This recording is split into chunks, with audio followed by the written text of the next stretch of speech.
नमस्कार दोस्तों, मैं हूँ आरएस और आप देख रहे हैं सीख और सफर। पिछले वीडियो में हमने सीखा था कि एक्सेल में परसेंटेज अचीवमेंट कैसे निकाला जाता है। आज के इस वीडियो में हम उसी फॉर्मेट पर कंडीशनल फॉर्मेटिंग और ग्रेडिंग सिस्टम लगाना सीखेंगे।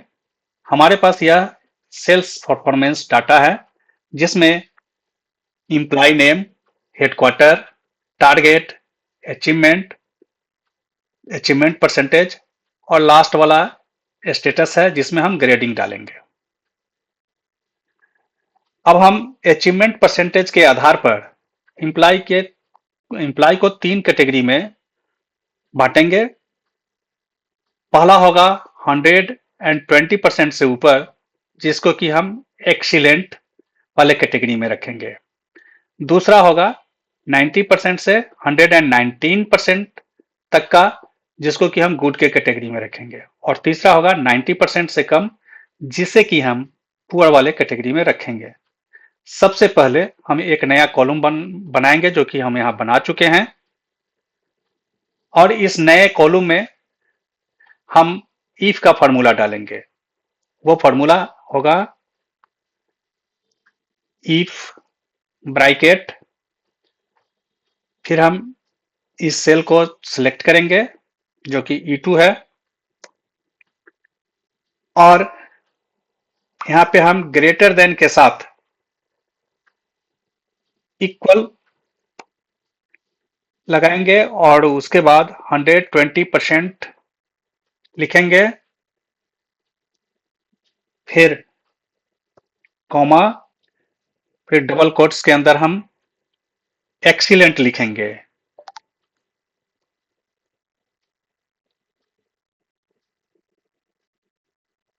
डबल कोट्स, कॉमा, फिर इफ का फॉर्मूला लगाएंगे।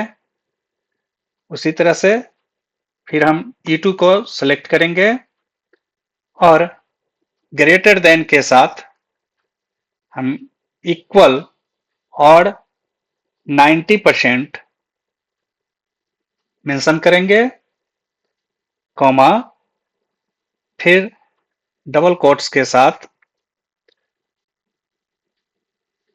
गुड, डबल कोट्स, कॉमा, और उसके बाद पुअर लिखेंगे। डबल कोट्स से इसको क्लोज करेंगे और साथ में डबल ब्रैकेट लगा के इसको क्लोज कर देंगे। ये देखिए दोस्तों, यहाँ पे एक्सीलेंट आ चुका है।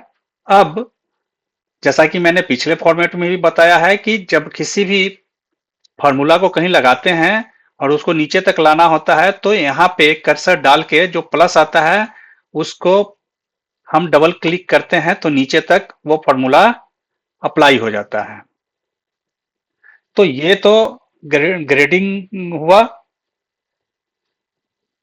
अब ग्रेडिंग के बाद हम इसको कंडीशनल फॉर्मेटिंग के द्वारा हम ये दिखाएंगे कि कौन सा एक्सीलेंट में है, कौन सा गुड है, कौन सा पुअर है। उसके लिए हम कंडीशनल फॉर्मेटिंग का यूज करेंगे। तो उसके लिए हमें क्या करना होगा, सबसे पहले हम पूरे डाटा रेंज को सिलेक्ट करेंगे। डाटा रेंज को सिलेक्ट करने के बाद होम बटन में कंडीशनल फॉर्मेटिंग पर जाएंगे, फिर यहाँ न्यू रूल्स पे आएंगे। न्यू रूल्स पे आने के बाद use a formula to determine which cell to format को क्लिक करेंगे। फिर यहाँ पे इक्वल के साथ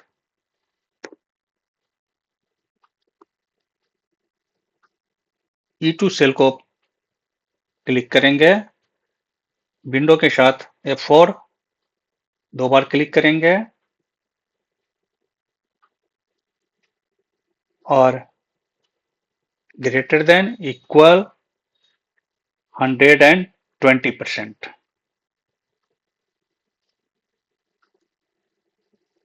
फॉर्मेट वाले ऑप्शन पे जाके ग्रीन को सिलेक्ट करेंगे, ओके, फिर ओके, और ये हमारे पूरे डाटा पर अप्लाई हो गया। दूसरा, फिर कंडीशनल फॉर्मेटिंग में जाएंगे, उसमें फिर न्यू रूल्स, फिर use a formula to determine which cell to format. फिर चूंकि यहाँ पर दो क्राइटेरिया लेना है, पहला है 90% से ऊपर और दूसरा है 120% से नीचे, तो उसके लिए इक्वल के साथ AND,